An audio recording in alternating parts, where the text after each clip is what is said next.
Thank you for patronizing me, Dr. Fink.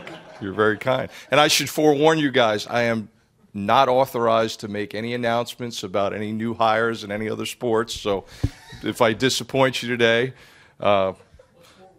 please give me a little bit of leeway on that. But I am very happy to be back in 2022. It's so nice to be coming into the office every day and have some familiarity with the people you've built relationships with in the building, and a lot of players and people in the athletic department and in the community. It's just a nice feeling, both here at work and at home. And you know, with every day that goes past, I'm still very appreciative of this opportunity to be here and to work at this fine institution. And I try to show that by being loyal. I try to show that by trying to put together the best special teams we possibly can. That's my primary responsibility. But beyond that, chipping in and recruiting however I can, trying to be a resource around this building for everybody, from the players to the staff to our young coaches, and of course to Shane when he needs me. So that's I feel like that's my responsibility, to be as prepared as I can be, as organized as I can be, to be as efficient as I can be, try to set a good example for other people around me, knowing that I'm far from perfect and make plenty of mistakes, and hopefully are pretty accepting of those faults. And you know, the New Yorker is going to come out in me once in a while. I'm going to get fired up. You guys have been out at practice a little bit, so you've seen that. And if I ever lose that fire, then it's probably time to go do something else, right? That's part of it. But I have tried to enjoy the ride too, and it has been a lot of fun working with these guys every day. And as these relationships get stronger, I think we get a little bit more comfortable with each other, and guys can kind of be themselves. And that being said, we should never get comfortable. And I think it's Shane's job to push us. It's my job to push our staff that works with our special teams, and to push our players so that we never really do get comfortable, because the only way we're going to get better is if we keep pushing and forging ahead. Last year, I thought, was a really good start for us. You know, we went from, I think, second to last in the SEC to fifth when you combine and compile all the different special teams units. You know, we shot up in a lot of those national rankings with PFF and ESPN and CAI and all that, and that's all great. It was a good, solid first year, but every year is going to present its own set of challenges. You know, one thing in college football nowadays is, as you all well know, your team changes a lot with some of the new additions. You have freshmen coming in January, you have transfers coming in, and so even though you have a good foundation to build off of, you not only have some of your guys graduating, you have this influx of new players. So every day is a balancing act. You can never really take for granted that your foundation is truly in place, because for some guys, your first meeting is truly going to be day one stuff for them.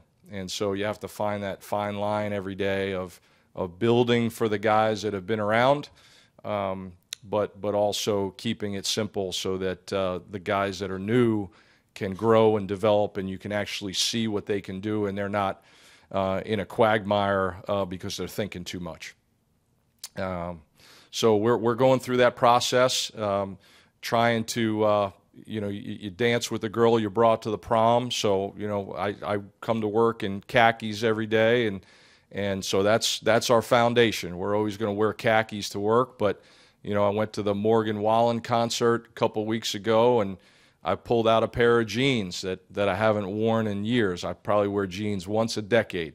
But Jen Lembo said, tonight's a jeans night, let's do it. So we put the jeans on, and we went and had a great time. And that's a little bit of what I'm doing this spring as well, is, pulling out some stuff from the archives and trying some new things that maybe can allow us to troubleshoot some issues that we had last fall, or get ahead of the curve a little bit this spring. But really fun group of kids, nice mix of personalities. They've been engaged and into it, and enjoying working with them. So with that said, I'll open it up for your questions. You got a few minutes left. Pete, a couple for you. One, just with Parker gone, who are you looking at as your number one guy to be your starting place kicker? And two, with the khakis, did you have to get any kind of trademark thing from Jim Harbaugh for that? No trademark. I was wearing the khakis back in college, and it was an easy transition into coaching. We are a little more casual nowadays. When I was a head coach, we had to dress like this every day. Now you can wear coaching gear.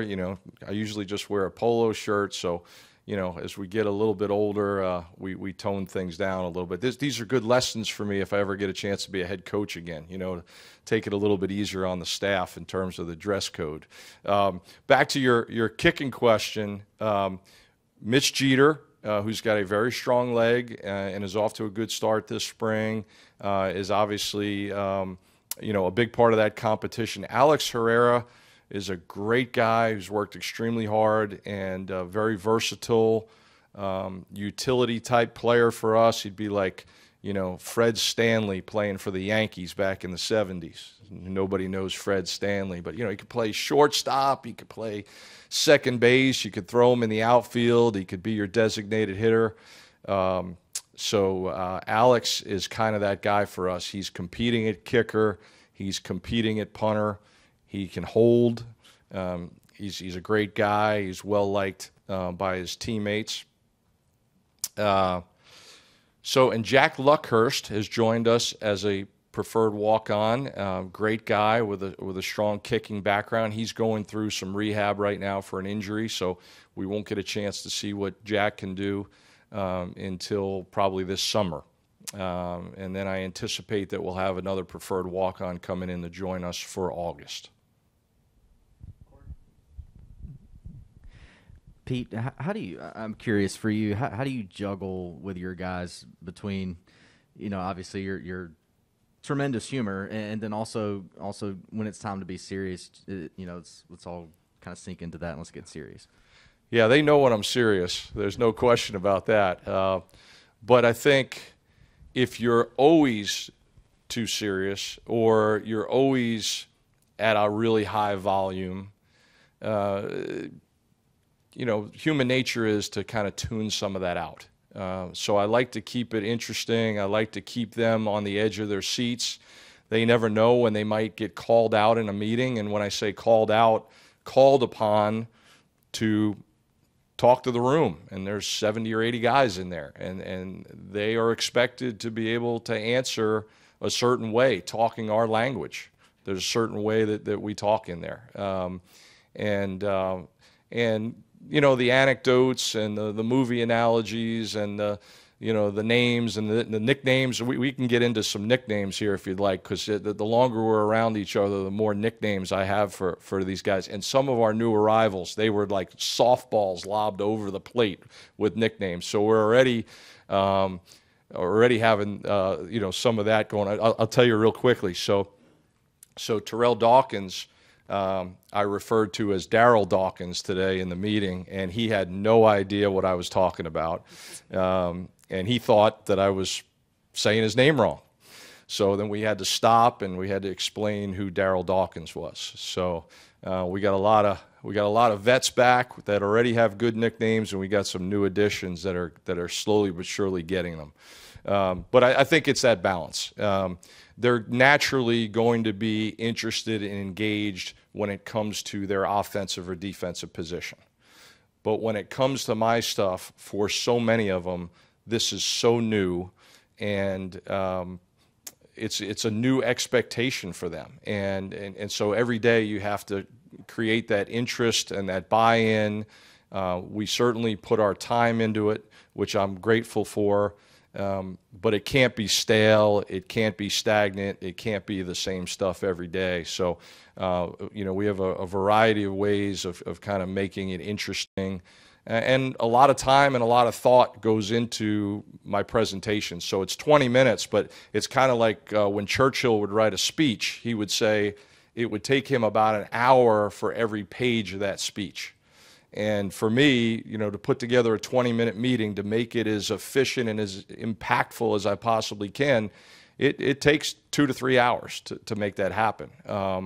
And when it's over, I kind of walk out of there and take a deep breath, and I either feel like it was a blockbuster movie, it was The Bridge on the River Kwai, or it went over like Caddyshack 2. You know what I mean? So we want Lawrence of Arabia. We want The Great Escape. We want A Few Good Men. We want Shawshank Redemption. We want Die Hard at Christmas. You know what I mean? We don't want Jaws 3. Okay. Hey, Coach. Shane mentioned yesterday that Christian Beal-Smith was doing work with your group, and he also mentioned that that's part of why he recruited him here. Can you just kind of talk about that and what his role is going to be with special teams? Yeah, I call him Beal Street. All right, and it's perfect for a guy who came here from Memphis.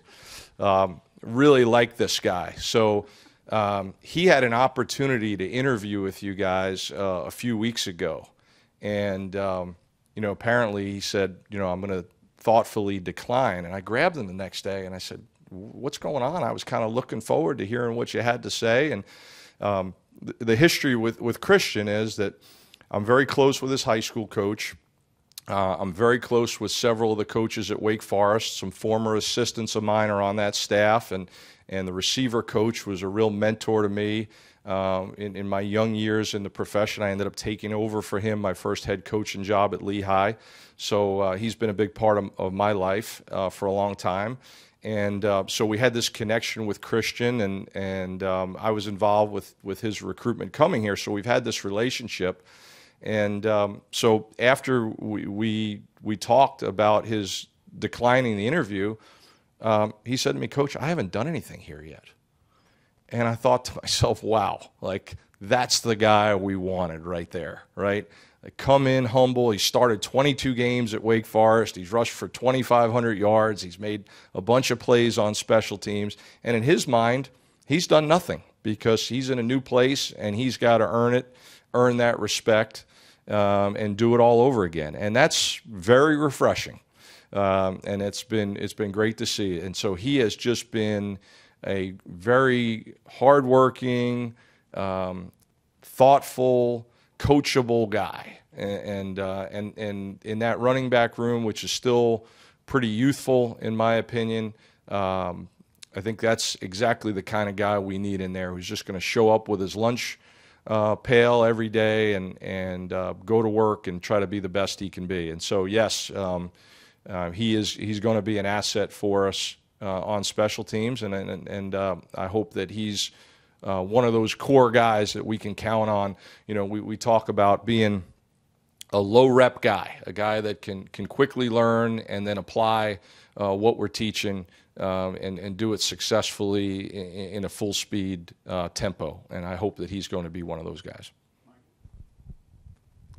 Pete, Mitch and Kroger were sharing that there's just a different mindset when you invest as much as you guys do with special teams, and just being able to have the guys understand just how important it is. Where's the mindset you feel like heading into this spring camp in comparison to last year, and do you notice guys wanting to hop on the opportunity to be part of different special teams units? Yeah, it's always going to be a work in progress, but it's definitely ahead of where it was at this time last year. This was so new to so many guys last year, and now it's just new to the new guys. The veteran guys know that we're going to put an emphasis on this, and the time allotments in meetings and practice, and how we're going to utilize everybody and anybody to get our best guys on the field. So for a guy like Wells coming in from James Madison, who's a very talented guy, gritty, hardworking, but this is all very, very new to him. So, the amount of detail that's expected is very new to him. Now, the good news is he's starting to figure out that I am teaching him the same stuff that Justin Stepp is teaching him. How you release at receiver is no different than how you release at gunner. how you get open at receiver is no different than how you cover a kickoff.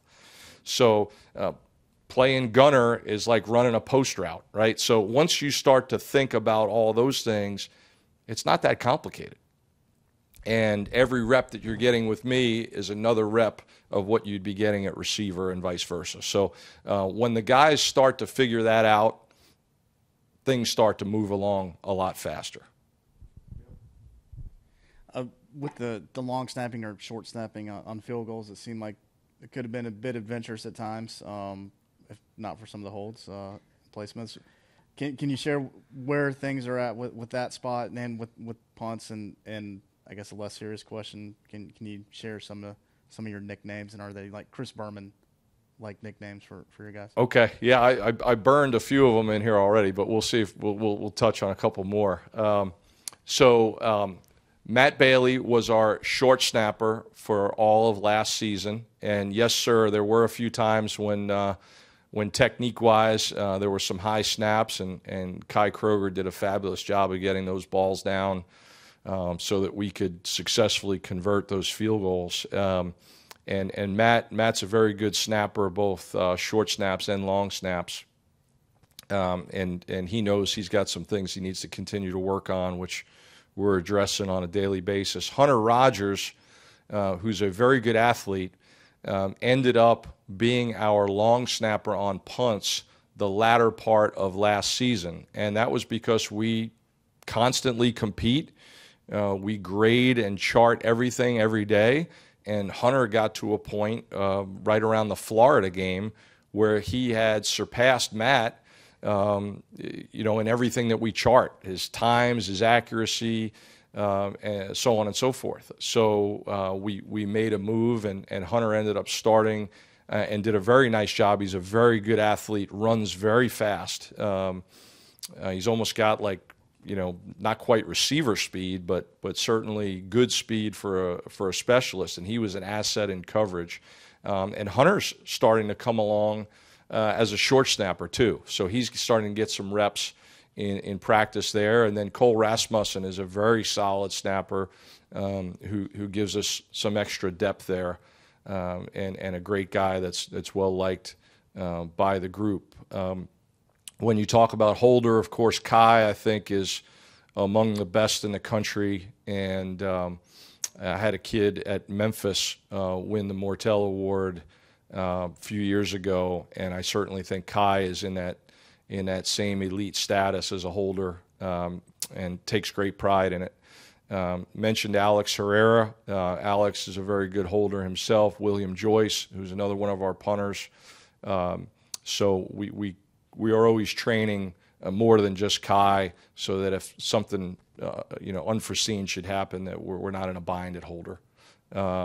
Some other nicknames you asked for. Well, Xavier Leggett, you guys may be aware, had a little accident on a scooter last year, so he became Easy Rider after that. So, and that's actually kind of stuck. The guys around the building, they kind of know who Easy Rider is. One of my favorites, Peyton Mangrum, we call him Mangrum PI, and that one's caught a lot of legs around the building. Tonka Hemingway is Ernest Hemingway. And some of these they literally just become Freudian slips. So I'm just rolling in a meeting, trying to hit things as fast as I can. Wheel of Fortune, O'Donnell Fortune is Wheel of Fortune. The guys like that one a lot. Josh Van is Chevy Van.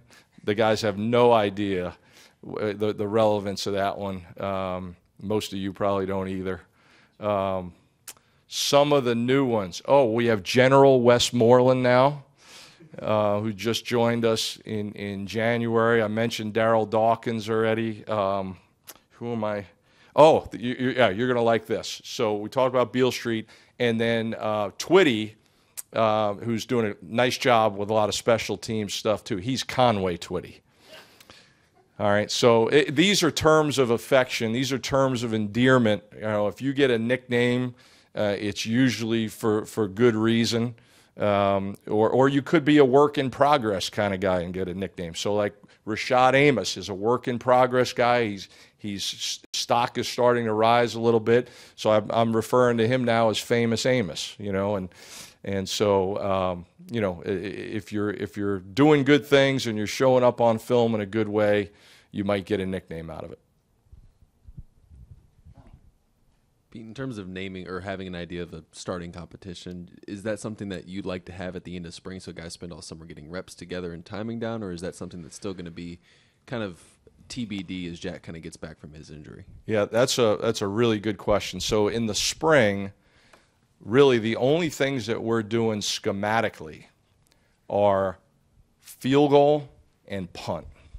And everything else, all the other units, are really about skill development and identifying the right personnel to fit the right positions. And then when we get back in August, we start to do more with schematics and more with situations on all the other units. Punt is just so important that you need to invest the time not only in mixing and matching personnel and developing the fundamentals and the skills in the spring, but you really need to get some scheme stuff in, especially for us, as multiple as we are in punt.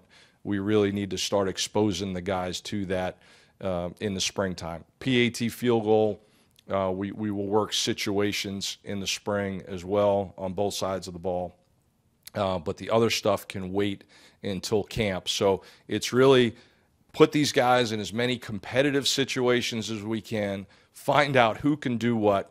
It's like auditioning actors for a big time movie, and who's going to be the best for all these different parts. And it's not just the specialists. It's not just who ends up being our starting kicker. I mean, there is a matrix of spots out there, and you have to have so many different contingency plans. So my mind is always working, like, this guy can do this, this, this, this, and this, and if he's playing a lot at his offensive position, he may need to be a starter at this, but a backup at that, and an emergency guy that we might need to stick in there in the fourth quarter at this other thing. So it's always it's got a little bit of mad professor stuff to it. Pete, correct me if I'm wrong, but I think when you took over at Ball State, I think that team had won like 6 games the 2 years before combined too. Obviously, similar situation here with y'all this year at South Carolina. When you look at that and maybe your time as a head coach there and y'all's progress, obviously you get to, I think, 10 wins year 3. What goes into sort of managing, going with guys on a roster that maybe haven't had a ton of success and then managing it as it gets better and gets, and you build upon that. And now for y'all looking toward this year, you obviously win 7 games last year. What goes into sort of helping those guys, I guess for lack of a better term, sort of manage that success? Like, is there anything tangible y'all can do as coaches? Is that something that just comes over time? I mean, what kind of goes into that? Yeah, so wonderful question. And I think every situation is a little bit different. The thing that's different now is how much your roster changes with some of the infusion of different guys in January. But what I do think is here, Shane did a great job of getting these guys to love football again and love coming back to this building and playing for each other and playing for the Block C on their helmet. So that was the start. And now as we get into year 2, and this is something that he and I have had conversation about multiple times, now that we've earned some trust and earned some credibility from these guys, it's a little bit easier to step up the level of expectation for things and to say to the guys, and this is where alignment within the staff is so important. So they hear from Shane a lot. They hear from Luke Day, our strength coach, a lot. They hear from Derek Moore in player development a lot. And then I have 80% of them in my room every day. So those are 4 people that have a chance to send a message to essentially the whole team. There's times I have the whole team in my meeting as well. So there's 4 people that can, if they're on the same page, really reinforce a message, send a message, reinforce a message. Same message from different messengers, I like to say. And so in year 2, the whole challenge now is we made up a lot of ground in year 1, but But I hate to say that was easy, because it was not easy. It was really hard. It was really draining. But we got to average. But now going from average to very good or whatever your spectrum is for that, that's a lot of heavy lifting. So in order to get there, you can't just do what you did last year. You have to ratchet up what the expectations are. You have to ratchet up what the commitment is. So it's not good enough anymore to just say, I love football and I'm going to go out there and practice hard. That was okay to get to a 6-win regular season and win a bowl game. Now it's, I have to love football, I have to practice very hard, but I have to practice with a lot of detail. I have to find little creative ways to make my game 10 or 15% better. I have to watch more film. I have to be honest and say, these are things that are lacking in my game that I can fix and correct, and I have to make a commitment to getting those things done. And as coaches, we have to be very honest and positive, yes, but very honest that if we want to go to where we all say we want to go, these are the things that need to happen to get that done. It's not going to just happen because we had a good first season or an above expectations first season. It's not going to just happen because a few guys rolled in the door here that have ability and some good reputations that precede them. It's going to take a lot more than that. So that's got to be a consistent message through every level of the organization, right on down to the grad assistants and the analysts and the student assistants and all those guys. If anybody's starting to get too comfortable and rest on their laurels and think, just because we did something or somebody's now a part of our roster, that it's going to be any easier, they're dead wrong. And if anything, it's going to be a lot harder. All right, you guys were awesome. And if I behaved myself, maybe I'll get a chance to see you again.